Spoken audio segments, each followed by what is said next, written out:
Hello, welcome to The Rabbit Hole, the Definitive Developers Podcast. Living large in New York. I'm rabbit number one, Michael Nunez, and the other rabbit with me today, Sophie Creutz. And today we'll be talking about the ethos and pathos of open source software. Open source has existed for some time, and we are going to talk about, what could motivate one to want to participate in open source, and some of the fancy schmancy words I said at the very beginning of the title of this episode. Yeah, what is this ethos of which we speak? Should we look at that a little bit? What's the definition of ethos? Yes, I'll do my best for this definition. The ethos is the characteristic spirit of a culture, era, or community as manifested in its beliefs and aspirations. There you go. Yeah. So imagine like in terms of like applying that kind of definition to software, it's more like, building a community of a piece of software that you either want to use or you see that should be free for everyone. Yeah. It reminds me of those like dramedy masks, right? You see like in drama, the one mask that's like smiling and the one that's frowning, right? So like what's the ethos that we're trying to get at in open source? It seems like it can be a little bit of both, really we want this like open source, we want dissemination of knowledge. There's even in one of these articles, there's a metaphor that's used that compares the ethos of open source software to like a pollination process in nature and how it creates like natural biodiversity and therefore a more resilient ecosystem. Yeah, and I think that, I get it. We got to make money, right? We got to pay for food and, have to charge people things and services.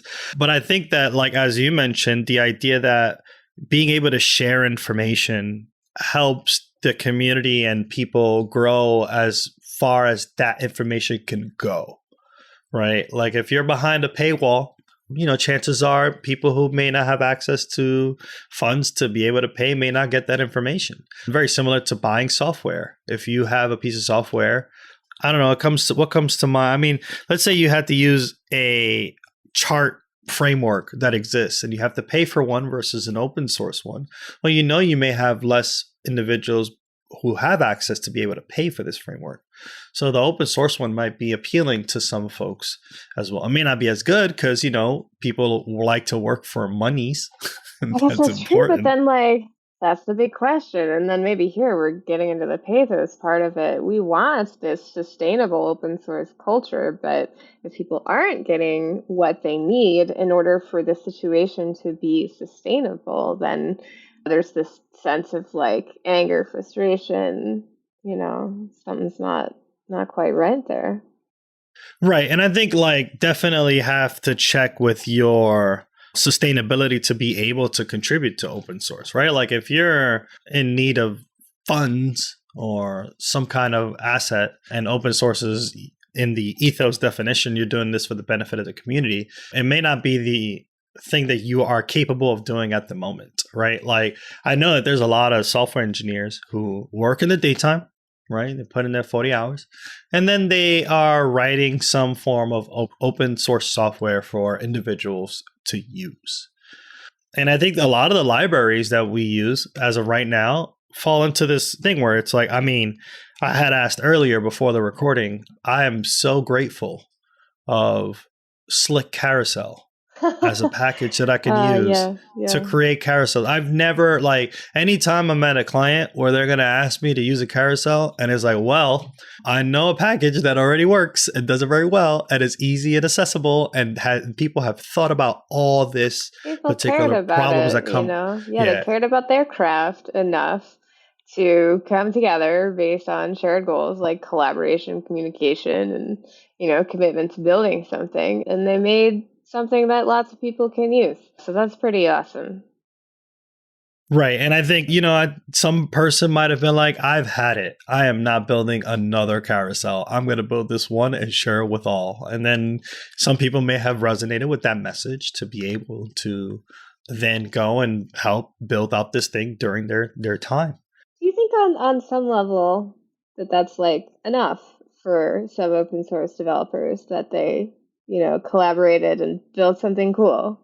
Because I think it might be for me on some level. Not if it started really taking over my life and I was putting in 60 hours a week on it or something like that. But before that point, I would find that pretty motivating. You know, I get to build something cool with other smart, capable people. It's going to get used. I learned something. What do you think? I mean, yeah, especially if like it could go two ways, right? Say you started building this project yourself and slowly people started using it. So then you feel motivated, like, oh my God, like there are other people who are validating this need for my open source project that's going to give me motivation to continue building. That's one way, as I saw your message. But the second one is also, I'm going to help contribute to this open source software. And people within that team are accepting the changes that I have in mind, which I think is also pretty cool. Yeah, it's pretty cool. I think that, you know, when there is a need for a particular package that exists, I imagine that like the community of software engineers will slowly find that particular package and then raise it up, right? We can think about, you know, GraphQL is one of those packages, I believe, that is open source. And a ton of people love it and they use it, and you're able to use it, you know, for your day-to-day work. And if you find something that could be useful, you can definitely go and, you know, submit a pull request if you need to. Maybe you're coding along and you find something and you think, gee, wouldn't this just be improved if I could fix this and submit a PR, you know, to this open source library, and then this would no longer be a problem. That happens, you know, it happens to all of us. So I guess maybe it's just about taking that extra step and then going and finding the library and GitHub and submitting a PR. Might not be approved, I guess, but well, I imagine it's a numbers game. Make sure you do your best and putting something contributing into the open source library that you're using. But I think you brought up a good point. You take that first step, but that sounds very overwhelming, right? Like, I want to add something to Date.js as a package. Yeah, what like, do you want to add? Like, I don't know. Like that would be really overwhelming for me to do. And I think the question that we had here, how could you start like contributing to open source? Or not so much so that it takes your life, but where do you start?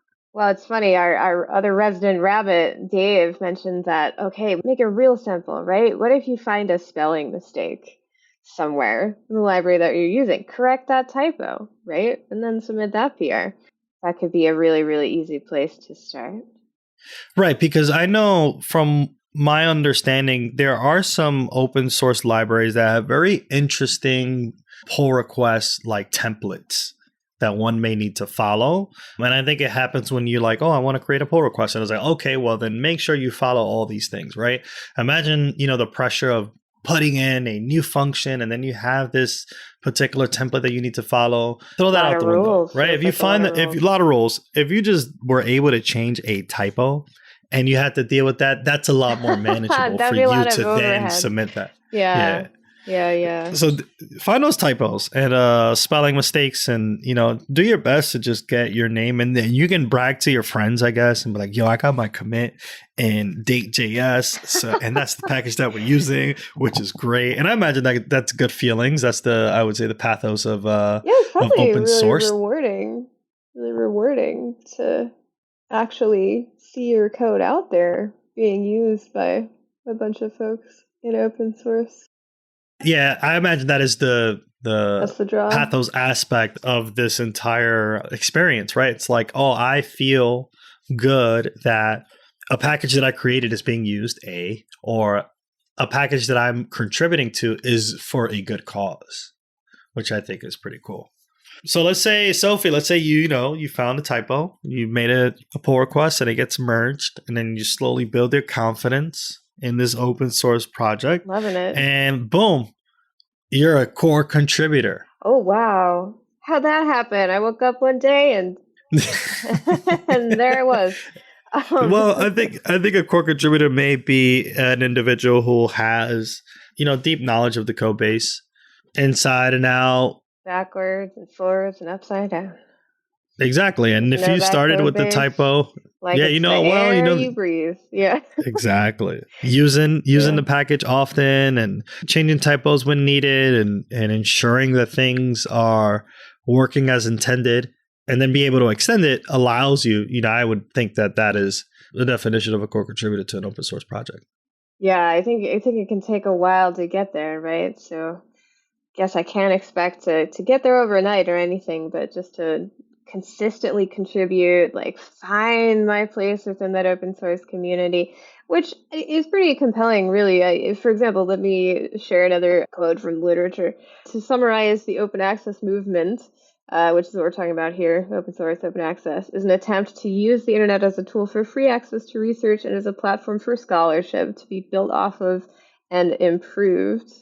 Which is pretty fascinating. Reminds me of the Merrick Squire's call out to Aaron Schwartz, where he basically like he was downloading articles for free, and then he got in a lot of trouble for that. So it's just this kind of tension here between like information, like why are these paywalls in place so that we can't get information? What sorts of barriers does that create, like for us and within our society? That's problematic, right? And I think open source is like pushing against that a little bit. Yeah, because like, people shouldn't have their access blocked because they don't have the monetary funds to information. I think Right. that's like the idea. It's like people are down, you just keep them down. Yeah. And money makes the world go round. That's true. And I think open source is there to put a stop to that or push its constraints on that particular philosophy. I think one of the issues and the scary thing that rarely happens but can is when the open source project that you use and that you subscribe to for your production application may be taken over by a malicious core contributor, right? I think that's like a fear that everyone has in their mind. And it rarely happens, but I know that it can. So please, whoever supports Slick Carousel, do not go rogue and like. That's not the ethos we're looking for here. Yeah, that's not a good spirit of culture or community. Putting infinite loops in that carousel, can you imagine? Oh my gosh, or Zalgo text. That is the craziest thing ever. I do not want my production code to suddenly start speaking to Cthulhu. That's just not what I wanted to do at all. It's sort of objectively hilarious, but if it happened to me, no, I would not want that in my project. And I think, and we would have to assess, rogue core contributors as to some of the reasoning behind why one would do that. And I think what we touched on before. I forget what's the term, but it's like the psychological safety of needs and Maslow's ensuring that pyramid. Yeah, exactly. Yeah. So the idea, it's like, make sure that open source is a place where you're allowed to share information and know that it's highly likely that there will be no monetary gain when you do that. So like trying to cripple your folks who subscribe to your particular package to force them to then suddenly pay and, these funds, it would be like against the philosophy of open source.